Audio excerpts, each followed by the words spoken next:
ሰላም ሰላም ሁላችሁ በተለያዩ ሶሻል ሚዲያ ፕላትፎርሞች ከኔ ጋር ተወዳጃችሁ ወዳጆቼ በሙሉ እስከዛሬ ድረስ እየተከታተላችሁኝ ስላላችሁ በተለያየ መንገድ አስተያየታችሁን ደግሞ ድጋፋችሁን እየሰጣችሁ ስላላችሁ ከልብ አመሰግናለሁ።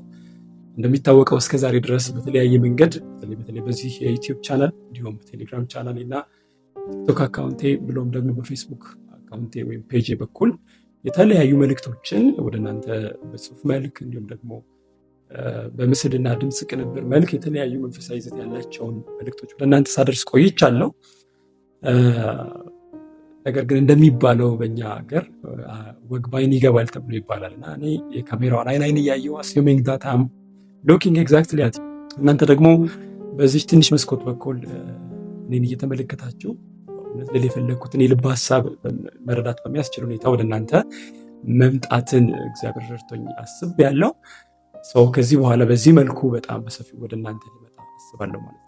በዚህ እግዚአብሔር በሰጠኝ ፕላትፎርም ደግሞ እንዲህ አይነት ምቹ የሆነ ኤንቫይሮንመንትን እግዚአብሔር አመቻችቶልኝ በብዙ መልኩ የመንግስቱን ሀሳብ የሚደግፉ የአካሉን ግንባታ የሚያፋጥኑ ደግሞ እዚህ የዩቲዩብ ቻናላችን መሪ ጥቅስ ሆኖ የተቀመጠው ሁለተኛ ቆሮንቶስ ምዕራፍ 10:5 ላይ ያለው ሀሳብ በእግዚአብሔር ሀሳብ ላይ በእግዚአብሔር ላይ ከፍ ያለን የሰው ሀሳብ ዲያብሎስ ሀሳብ የዓለም ሀሳብ የማፍረስና ደግሞ አፍርሶ ብቻ የመተው ብቻ ሳይሆን በፈረሰው ፋንታ አምሮን ሁሉ ለክርስቶስ ለመታዘዝ በሚማርክ መንገድ በዛ ሞቲቭ በዛ እይታ በዛ ራዕይ በብዙ መልኩ ወደ እናንተ መመጣ ይሆናል ማለት ነው። እግዚአብሔር ረድቶኝ ይህንን ሀሳብ ሳስብ አንድ ነገር ወደ ልቤ ይመጣል። በዚህ ዘመን እንደሚታወቀው ብዙ ዳታ እንደሚናገረው ከ5.6 ቢሊዮን በላይ ህዝብ እዚህ ሶሻል ሚዲያ ፕላትፎርም ውስጥ በአንድም በሌላ መንገድ አለ ማለት ነው።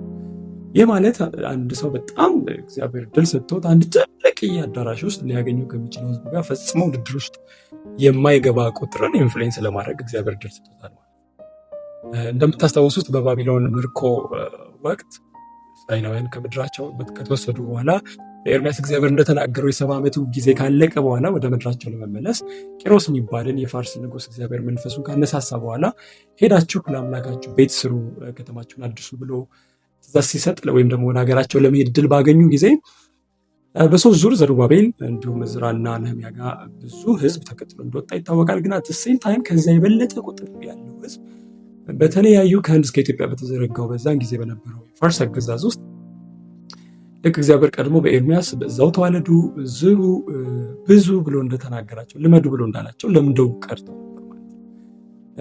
እና በዛ ሁኔታ ውስጥ እያሉ የመንግስታት መለዋወጥ መጥቶ የግሪክ መንግስት በመጣበት ወቅት እንደለመዱት ከዛ በፊት ያለውን አይነት ወይም ደግሞ በቂሮስ ዘመን ያገኙትን አይነት ፌቨር ማግኘት ያልቻሉበት ጊዜ ነበር እና ባህላቸው፣ ቋንቋቸው፣ ሃይማኖታቸው በብዙ መልኩ አፌክት መደረግ ጀመረ ማለት ነው። የግሪክ መንግስት የግሪክ አገዛዝ የሚታወቅበት አንዱ ትልቁ መለያው ሄሌናይዜሽን የሚባለው ወይም ደግሞ የግሪክን አስተሳሰብ፣ የግሪክን ቋንቋ፣ የግሪክን ባህል፣ የግሪክን ሃይማኖት ግሪክ ገዢ በሆነችበት አገዛዝ ሁሉ የማምጣት ወይም ደግሞ ያንን ሀሳብ በየስፍራው የማስረጽ ሀሳብ ነበር እና ኦፍኮርስ በአሌክሳንደር ደ ግሬት ወቅት እግዚአብሔር አስቀድሞ ስለዛ ሰው ወደ ንግስና መምጣት ተናግሯል የሚል ነገርና ይሁዳውያን ለአሌክሳንደር ደ ግሬት ነግረውት ስለነበረ በፊት ፌቨር አግኝተው ነበር የሚል ቴዎሬቲካል ባክግራውንድ አለ። ነገር ከዛ በኋላ በተለይ ደግሞ አንቲዮከስ ኤጲፋነስ የሚባለው ሰውዬ ከመጣ በኋላ በጣም በብዙ መልኩ እስራኤላውያን ወይም ደግሞ አይሁድ በወቅቱ በጣም ብዙ ጭቆና ይደርስባቸው እንደነበር ይነገራል ማለት ነው። ልክ የመቃቢያን እንቅስቃሴ የሚባለው በዚህ ወቅት በዚህ መካከል የመጣ እንደሆነ ይታወቃል ማለት ነው።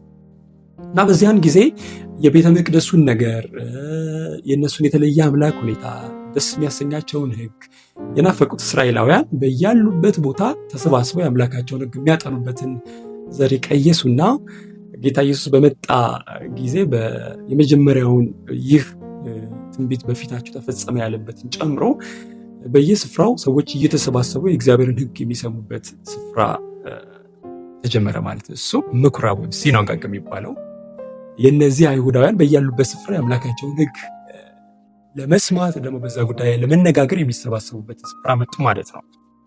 ልክ በዛን ጊዜ እንደዚህ አይነት ስፍራ ላይ ይሰባሰቡ እንጂ በቤተ መቅደሱ ላይ የሚሰራው የትኛውም አይነት ሪቹዋል መስዋዕትን ጨምሮ የተለያየ አይነት የክህነት አገልግሎት ሌዋውያን የሚሰሩት ነገር በእነዚህ ምኩራቦች ላይ አይደረግም። ልክ እንዲሁ እግዚአብሔር በዚህ ዘመን እንደዚህ አይነት የምንሰባሰባቸውን መንገዶች አምጥቷል። ስለዚህ የዛሬ ምኩራብ የዚህ ዘመን ሲኖጋግ ይሄ ነው ማለት ነው። በዚህ ስፍራ ላይ በዚህ መድረክ ላይ እግዚአብሔር በሰጠን በዚህ ሁኔታ በተለያየ መልኩ የእግዚአብሔርን የመንግስት ሀሳብ እንነጋገራለን። ዘመኑን እግዚአብሔር በረዳን መጠን እንዋጃለን። የተለያዩ መልእክቶችን ወደ እናንተ በጣም በብዙ መልኩ ላደርስ እወዳለሁ። ሀሳባችሁን፣ አስተያየታችሁን በጣም በቀናነት እንድታደርሱ በጣም በጌታ ፍቅር ጠይቃችኋለሁ። እንዲሁም ደግሞ ከዚህ በተጨማሪ እንደው በዚህ ጉዳይ ላይ ሀብትሽ የሆነ ያክል ማብራሪያ ብትሰጥ ብትሉኝ እግዚአብሔር በረዳኝ መጠን በተገለጠ ልክ ያን ሀሳብ ወደ እናንተ ለማድረስ በጣም በብዙ መልኩ እሞክራለሁ ማለት ነው። ስለዚህ በዚህ መልኩ ከዚህ በኋላ ከእናንተ ጋር የምንገናኝ ይሆናል። እስከዛሬ ስትከተሉኝ፣ ስትደግፉኝ፣ ሀሳብን አስተያየታችሁ ስትሰጡኝ ስለነበር በጣም አመሰግናለሁ። ጌታ ይባርካችሁ ልል እወዳለሁ። ከዚህም በኋላ ይኸው አብሮነታችሁ እንዲቀጥል ደግሞ በእውነት በዚህ ፕላትፎርም በዚህ መንገድ ማስተላለፋቸው መልእክቶች የሚጠቅሟችሁ ከሆነና የእውነት ከተጠቀማችሁ ስሙ እንደሚናገረው በእውነት መንገድ ህይወት ነውና የእውነት ከተጠቀማችሁና ሌላም ሰው ጋር ቢደርስ መልካም ነው ብላችሁ ካላችሁ ብቻ ይህንን ቻናል ሰብስክራይብ እንድታደርጉ፣ ሼር እንድታደርጉ፣ ለወዳጆቻችሁ ላይክ እንድታደርጉ፣ የሚሰማችሁን በእውነት እሱን እንድታደርጉ ወዳጅነታችን እንዲቀጥል በጌታ ፍቅር ጠይቃችኋለሁ። እግዚአብሔር ይባርካችሁ።